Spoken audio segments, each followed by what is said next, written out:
Welcome back to Steve and Abby English. How is everyone? Hey guys! It is always so great to see you all coming back for more. We really appreciate it. We really do. So today we are talking about a topic that literally everybody in the whole wide world can relate to. We are talking about family. But we are not doing that boring, basic textbook stuff. We are not just going to teach you how to say mother, brother, or cousin today. Oh my gosh, right. Those old grammar textbooks always teach you to say stiff things like, "There are 5 people in my family." But that does not really help you have a real, natural conversation with a native speaker, does it? Exactly. Real life is way more complicated than a simple family tree. We want to help you describe real family dynamics. You know, the messy stuff, the funny stuff, and the complicated personalities. Yes, because let us be honest, everyone has that one specific relative who completely drives them crazy during holiday dinners. You know exactly who I am talking about. I definitely do. I have a few of those in my family, actually. We all have that loud uncle who talks way too much, or that aunt who asks way too many personal questions while you are just trying to eat your mashed potatoes. Totally. And describing those stressful moments in a second language can feel a little tricky. But do not worry, guys. It might feel challenging at first, but that is completely normal. We are going to give you the exact words you need today. And speaking of getting the exact words, remember that you can always read along with us. If you want to check your understanding or study the phrases we use, just click the link in the show description. Yes, we provide a completely free, full-text transcript for every single episode. It is such a helpful tool if you want to practice your listening or look up a new word. Just grab it and follow along with us. It really makes a huge difference for building confidence. So, are you ready to get into it? I know we both have some pretty funny stories to share today about our own families. I am so ready. I actually want to start by complaining a little bit about my dad, if that is okay with you.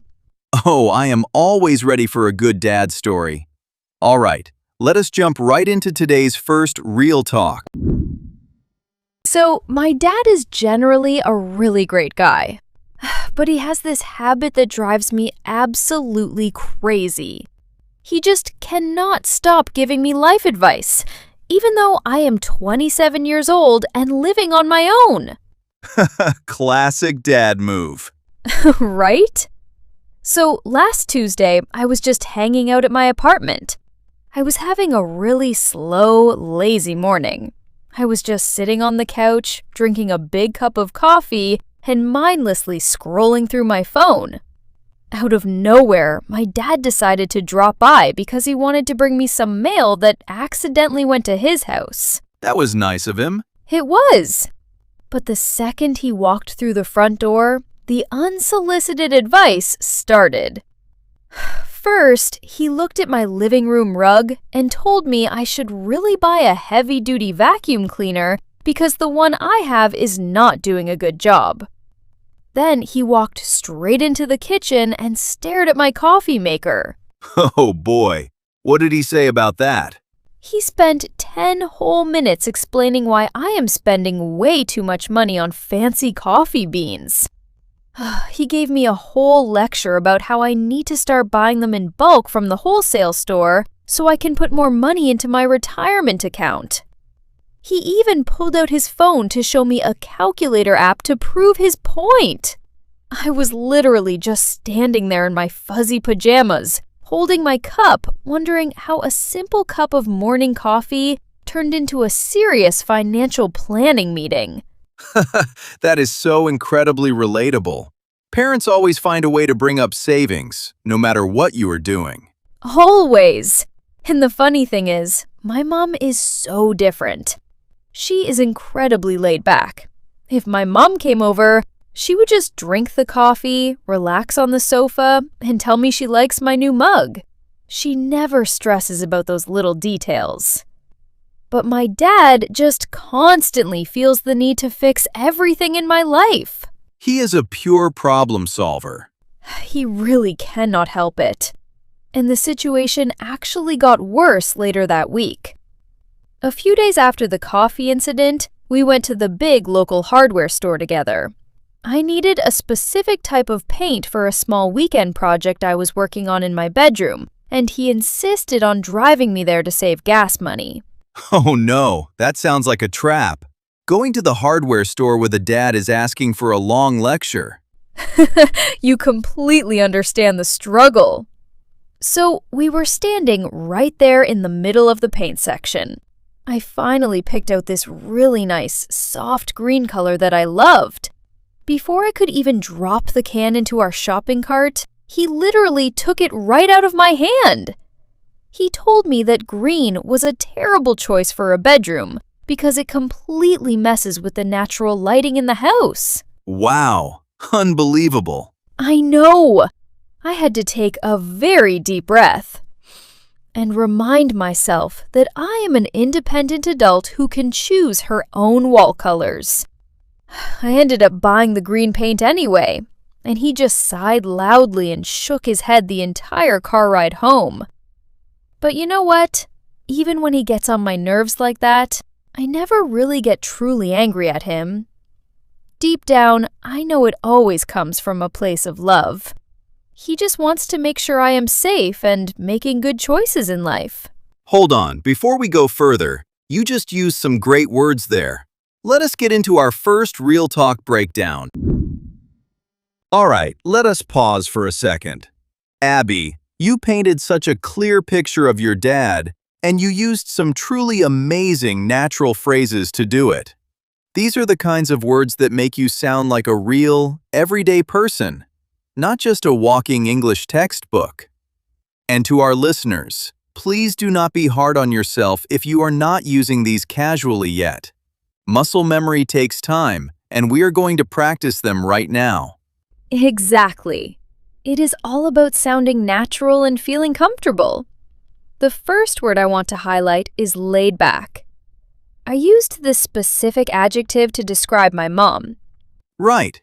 Instead of saying your mom is a relaxed person, which sounds a little stiff and formal, you called her laid back. It gives off this really nice, cozy, easygoing vibe. A laid-back person goes with the flow and does not stress over small things. Here is a quick example for you guys. My boss is surprisingly laid back, so I never stress out when I am running 5 minutes late. That is a great example. Here is another one from daily life. I am currently looking for a laid-back roommate who does not mind a little bit of a mess in the kitchen. Love that. Okay, the second phrase you used was drop by. You said your dad decided to drop by your apartment unexpectedly. Yes. Instead of saying my dad visited me without a formal invitation, which sounds super serious, I said he dropped by. It simply means to visit someone casually and usually without a solid, strict plan. It happens all the time in family life. It is such a common phrasal verb. For example, you could say, I am going to drop by the local bakery after work to pick up some fresh bread. Or you might tell a close friend, feel free to drop by my house anytime this weekend. I will just be watching movies. Perfect. Now, the third and final phrase from your story is a really beautiful one. You said your dad's annoying advice comes from a place of love. I use this phrase all the time. When we say something comes from a place of love, it means a person's actions might be annoying or a bit harsh, but their true hidden motivation is that they deeply care about you. It completely softens the criticism. It really shows empathy. Like, my older sister gave me some tough advice about my career last night, but I know it comes from a place of love. Another way to use it is, he might sound strict when he talks to you, but his constant worrying really comes from a place of love. Okay, now that we have got those words down, let us look at the flip side in real talk too. So, Abby, your family sounds like they have a lot of nice, quiet, one-on-one moments. My family is a bit different. We are a huge group, and when we all get together in one house, it is pure chaos. We had a big family dinner last Thanksgiving, and honestly, it was intense. Oh, wow. Set the scene. Well, I drove up to my aunt's house in the suburbs early that afternoon. As soon as I walked in the front door, the house smelled absolutely amazing. There was a huge roasted turkey, fresh pies cooling on the counter, and way too much food piled up on the kitchen island. But the volume level in the living room was already at maximum capacity. You could hear people shouting over the television before you even took your shoes off. Typical big family energy right there. Exactly. I was just taking off my winter coat when my two uncles started getting into it. They are both incredibly opinionated people. They never just casually agree to disagree. One of them loves watching the daily news, and the other one loves reading these wild, random articles online. Wait, please do not tell me they brought up politics. My family has a strict rule against that because it always ends in someone crying. I really wish we had that rule in my house. They were standing right next to the warm mashed potatoes, loudly waving their hands around, arguing about some complicated new city tax law. The funny thing is, they actually get along perfectly fine when they are talking about regular things, like baseball scores or fixing old cars.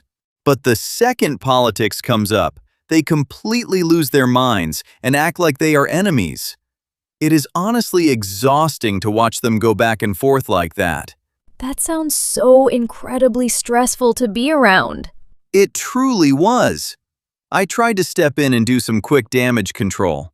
I walked over, handed them both a cold glass of water, and tried my best to change the subject to the football game that was playing on the television. But my plan completely failed.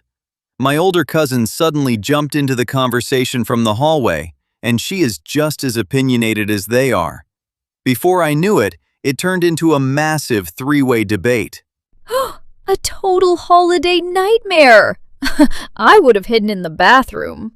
Yeah, and the absolute worst part of the whole evening was that my poor aunt was just trying to serve the hot dinner. She was standing there in her nice apron, holding a massive glass bowl of green beans, yelling at everyone to sit down at the dining table and be quiet. We all finally rushed to our seats, but the tension in the room was so incredibly thick. People were aggressively passing the butter and the bread rolls to each other in complete, awkward silence. Aggressively passing the butter. That is the funniest mental image. I can totally see everyone violently sliding the plates around while glaring at each other. Oh, it was exactly like that.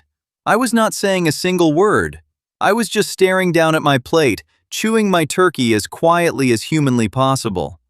I was just hoping and praying that nobody would turn to me and ask for my personal opinion on the local elections. I truly love my family, but large, loud gatherings like that just completely drain my social battery. I definitely needed a full week to decompress at home after that specific dinner. That is such a different vibe from my quiet house. But wait, I heard you drop some really interesting phrases there. Time for our second Real Talk breakdown. Welcome back. That story was wild, but it is packed with great expressions.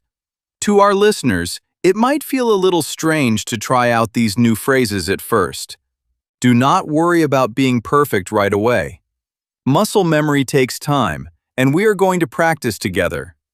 I completely agree. It is a slow process, and that is absolutely okay. Let us look at the first phrase you used, Steve. You said your uncles were getting into it. Right. In formal English, you might say they were starting to argue. But saying they were getting into it sounds so much more natural and colorful. It describes that specific moment when a conversation suddenly turns into a heavy, passionate disagreement. It usually involves loud voices. Here is a daily example. I was at the grocery store, and two customers were really getting into it over the last carton of milk. That is hilarious. Here is another daily example. My next-door neighbors were getting into it last night, and they were keeping me awake for hours. Perfect. Now, the second phrase is a big one. I said that large family gatherings completely drain my social battery. This is one of my favorite expressions. A boring textbook might simply say, socializing makes me feel very tired. But comparing your energy to a phone battery is incredibly visual. When people drain your social battery, they pull all the natural energy right out of you. For example, going to that crowded weekend music festival really drained my social battery. Exactly. You could also say, I love my new coworkers, but talking to them all day long drains my social battery. It is a wonderful way to politely say you are tired of being around people. So true. And that leads directly to our third word. You said you needed a full week to decompress at home. Yes, to decompress simply means to let go of all your built-up stress. Instead of just saying you want to relax, decompressing feels like you are actively recovering from a really hard, overwhelming situation. It is like a tight balloon slowly letting out all of its air. For example, after a massive final exam, I just want to sit on the sofa and decompress in total silence. I love that balloon image. Or you could say, she likes to decompress by taking a long hot shower after her busy hospital shift. It sounds way more descriptive than just saying you want to rest. It really does paint a better picture. We have covered some great expressions today, but there are a few sneaky traps you need to watch out for. Let us jump into common mistakes and make sure you do not get them wrong. Now, let us talk about where people usually get this wrong. Fixing them is super easy. Let us look at the phrasal verb drop by. A lot of learners try to add an extra preposition. They will say, I am going to drop by to my house. Yes, I hear that one so often. But you do not need that extra word. You should just say, I'm going to drop by my house. Exactly. You drop by a place. It keeps the sentence clean and natural. What is the next one, Abby? The next trap involves the word advice. Earlier, I said my dad was giving me life advice. Sometimes students will accidentally say, my dad gave me an advice. Oh, that is a classic mistake. It is. You cannot count advice. So instead of saying an advice, just say, my dad gave me some advice. Or simply, my dad gave me advice. That is a great fix. Advice is an uncountable noun, so we treat it like water or air. You cannot have one water, and you cannot have one advice. So true. Okay, what is the final mistake today? It is about the phrase social battery. Sometimes people say, the party emptied my social battery, but that is not quite right. Right. We do not usually say empty. We say drain. The party drained my social battery. Exactly. Drain implies a slow, exhausting process, which perfectly matches how you feel at a long family dinner. So let us do a rapid review. Do not say drop by to my house. Say drop by my house. Do not say give an advice. Say give some advice. And do not say empty my social battery. Say drain my social battery. But how does that compare to what you learned in school? Let us check out textbook versus real life. Welcome to the comparison zone. Before we start, please remember that textbook English is completely understandable, so do not be hard on yourself if you use it. We just want to give you options. Totally. Everyone will understand you either way. Let us look at our first example. The textbook might say, I visited my friend without planning. But in real life, we say, I just dropped by my friend's house. Dropped by sounds much more casual and friendly. Example 2. The textbook says, my mother is a very relaxed person. Real life says, My mom is incredibly laid back. Laid back just feels warmer and more personal. Example 3. The textbook says, "We had a very loud argument." In real life, we say, "We were really getting into it." Getting into it captures the messy energy of a real argument. Example 4. The textbook says, "Socializing makes me very tired." Real life says, "It drains my social battery." The battery phrase makes your feelings so easy to visualize. Finally, example 5. The textbook says, "I need to relax after work." Real life says, "I need to decompress after work." Decompress shows that you are letting go of heavy stress, not just sitting around. All right, you have heard us talk enough. It is time to build that muscle memory. Let us jump into the shadowing practice. Now it is time to physically practice your pronunciation and build that spoken fluency. Here is a really quick practical pro tip for you guys before we begin.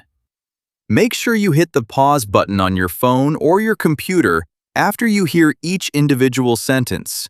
Yes, that is so important. Take your time, repeat the target sentence out loud in your own room, and do not rush the process. Muscle memory really needs repetition to grow.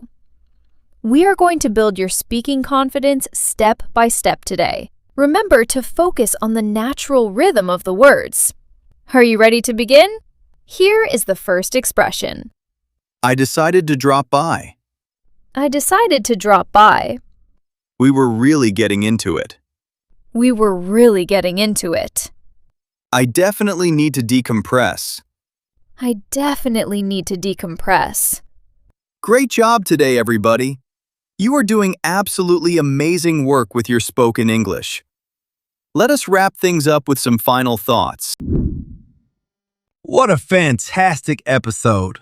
The biggest takeaway here is that you do not need perfect formal grammar to describe your family moments.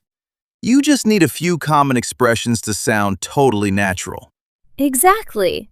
Real-life English is about connection. Now we want to hear from you. What is your family like during the holidays? Are they chaotic or are they laid back? Let us know in the comments below. If you are struggling with a specific topic, leave a comment and tell us. We might use your suggestion next. Thank you so much for hanging out with us. Please share this episode with a friend. See you next time!